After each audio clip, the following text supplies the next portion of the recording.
Hello, hello. I am Koya, and I am just excited to hop on here today and just give some inspiration. It has been so long since I've just done a talk to the camera interview. It's either yoga or making a smoothie or something like that. But today I want to talk about what get loved up means and the journey that I've taken and also the journey that we take in the Get Loved Up community. So our mantra at Get Loved Up is love yourself, love others, love the world. And then I added on to that, one day at a time, one breath at a time. And the reason I say that is because daily we're learning who we are. Daily we're learning how we respond to the world around us. And I also like to say, love yourself first and most, and you'll have plenty of energy to love others and do your part in the world. And the reason I understand how important self-care is because so many years I gave and gave and gave to the detriment of myself. Sometimes I feel resentful. Sometimes I feel like no one understood me or no one understood what I needed, but really it was me. I was pouring out and pouring out and pouring out, and I wasn't really expressing my needs, and I wasn't exercising healthy boundaries. So when I created Get Loved Up, it's after getting my yoga teacher certification and also practicing loving myself, practicing self-love, practicing understanding what it really means. It's not just manicures and bubble baths. It's really journaling my feelings. And that's the first thing that we go through in our, we have like a 12-step process. And one of those steps is acknowledging your feelings, acknowledging your emotions. And one way I do that is journaling. So I highly recommend journaling in the morning and at night if you can, or you can just type it in your phone. And if you are like Koya, I cannot journal, then you can actually have release sessions with yourself. And I like to call it like, you can call it an energy release, and you're just saying how you feel, especially if you're sad or if you're angry or if you just need to get some things out, just, and if someone's watching you, they might think you're crazy, but just talking to yourself and saying how you feel, because if you don't, that energy of sadness, of anger, of disappointment, it's inside of you energetically, and it's just looking for a way out.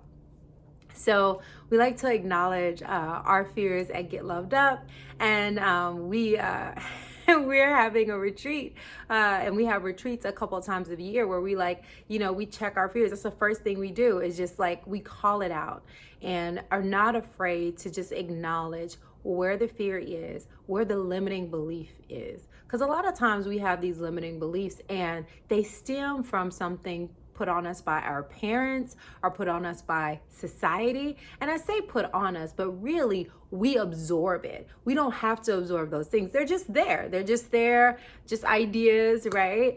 And so we don't have to absorb those ideas that are contrary to who we truly are contrary to our purpose. We can decide, you know what? I don't have to dress like everyone else. I don't have to speak like everyone else. I don't have to be like everyone else. I can be my own true, authentic self. And that comes with empowerment, and empowerment takes time. Because a lot of times growing up, we are taught to do what is expected to us, do whatever's needed, and it's not about what do you need and what do you want and how do you feel and how do you want to show up in the world.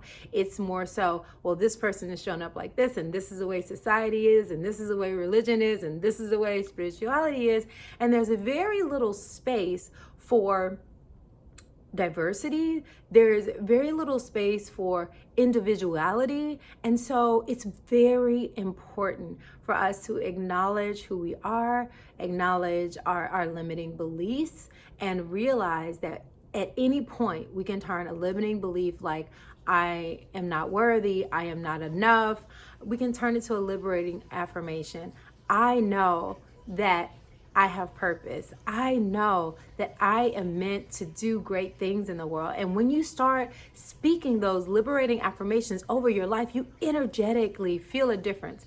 there are videos here on YouTube that show you the power of words. When you have the 2 glasses of water with the rice in it, and how when you say the negative word, the rice turns black, and when you say the love words and the positive words, it's clear. And so that shows you we are 75% water. So if that's happening to rice water, what's happening in our body?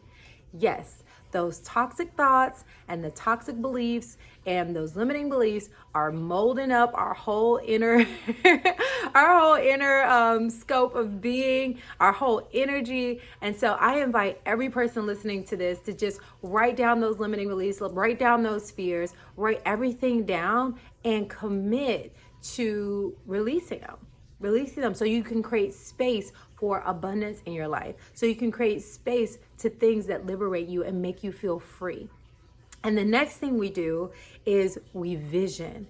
It's really important because a lot of times we talk about not having what we want, but truly we haven't even seen what it is we want. We don't even have it written down. Like, what kind of career would you like? What kind of relationship would you like? What kind of friends would you like? What would you like? Like, do you know specifically what would make you feel the best? And once you know what would make you feel the best, then you can actually energetically align with it, because sometimes you might not be in the place, or it might not be the time where you're at that you're aligning with what it is that you really want. But once you've written it down, you can align yourself with those things, and it makes it easier for the connection to happen. Again, everything in the world is energy. Everything is energy. And so when you want to attract another similar energy, you have to get on that vibration.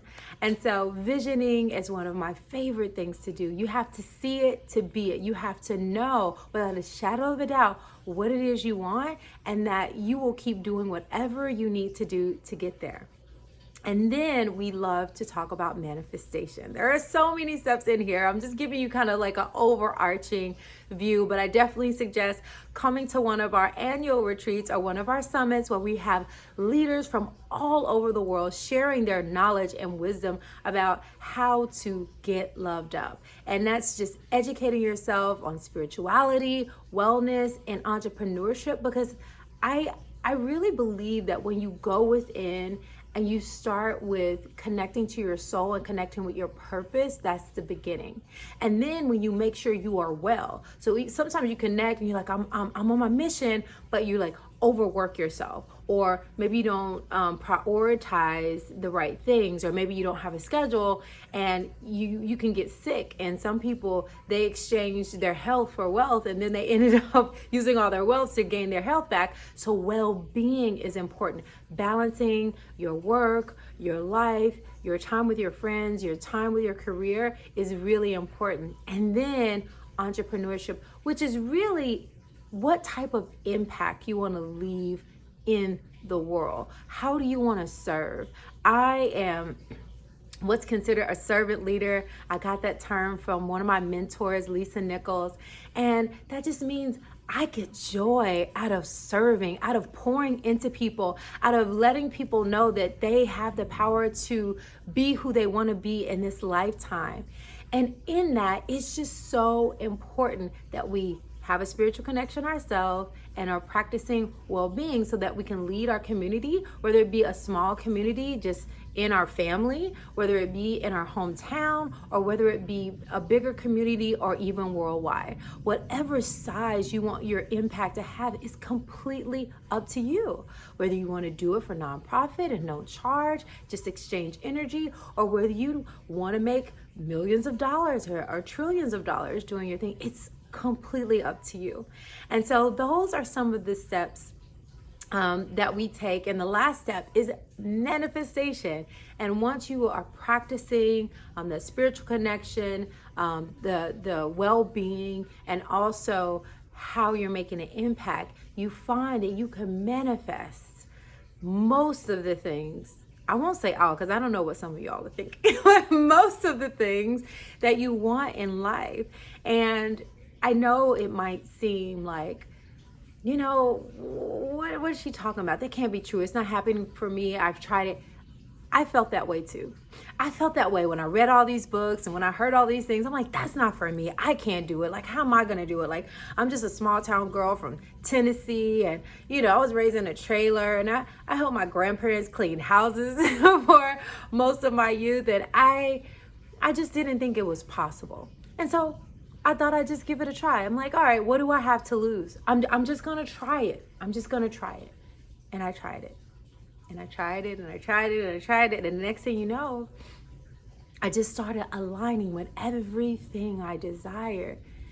And then once I saw it happening, I kept dreaming.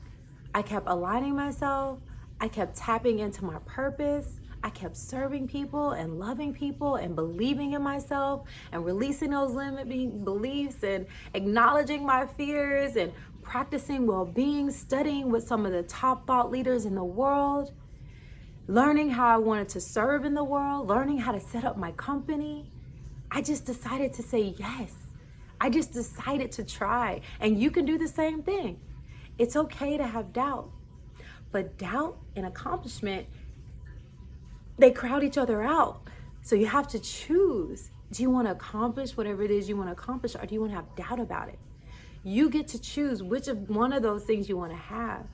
And then when you choose, you just take it one day at a time, one breath at a time, knowing that you can't fail unless you stop trying.